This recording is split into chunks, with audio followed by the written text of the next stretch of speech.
Trainee IAS పూజా ఖేడ్కర్ కు UPSC big shock ఇచ్చింది. అవినీతి ఆరోపణల వ్యవహారంలో యూనియన్ పబ్లిక్ సర్వీస్ కమిషన్ కీలక నిర్ణయం తీసుకుంది. ఆమె ప్రొవిజనల్ అభ్యర్థిత్వాన్ని రద్దు చేస్తున్నట్లు వెల్లడించింది. అంతేకాకుండా భవిష్యత్తులో మళ్లీ నియామక పరీక్షలు రాయకుండా డిబార్ చేసింది. పూణేలో ట్రైనీ సహాయ కలెక్టర్ గా విధులు నిర్వర్తిస్తున్న సమయంలో పూజా ఖేడ్కర్ పై అధికార దుర్వినియోగంతో పాటు యూపీఎస్సీలో తప్పుడు అఫిడవిట్ పత్రాలు సమర్పించారనే ఆరోపణలు వచ్చిన సంగతి తెలిసిందే. దీంతో ఈ వ్యవహారంపై యూపీఎస్సీ దర్యాప్తు చేపట్టింది. ఈ క్రమంలోనే ఆరోపణలపై వివరణ ఇవ్వాలంటూ ఖేడ్కర్ కు షోకాజ్ నోటీసులు జారీ చేసింది. అయితే దీనికి ఆమె నుంచి ఎటువంటి స్పందన రాకపోవడంతో చర్యలు తీసుకున్నట్లు కమిషన్ పేర్కొంది.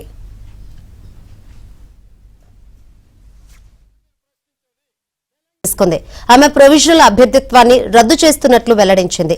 అంతేకాకుండా భవిష్యత్తులో మళ్లీ నియామక పరీక్షలు రాయకుండా డిబార్ చేసింది. పూణేలో ట్రైనీ సహాయ కలెక్టర్ గా విధులు నిర్వర్తిస్తున్న సమయంలో పూజా ఖేడ్కర్ పై అధికార దుర్వినియోగంతో పాటు యూపీఎస్సీలో తప్పుడు అఫిడవిట్ పత్రాలు సమర్పించారనే ఆరోపణలు వచ్చిన సంగతి తెలిసిందే. దీంతో ఈ వ్యవహారంపై యూపీఎస్సీ దర్యాప్తు చేపట్టింది.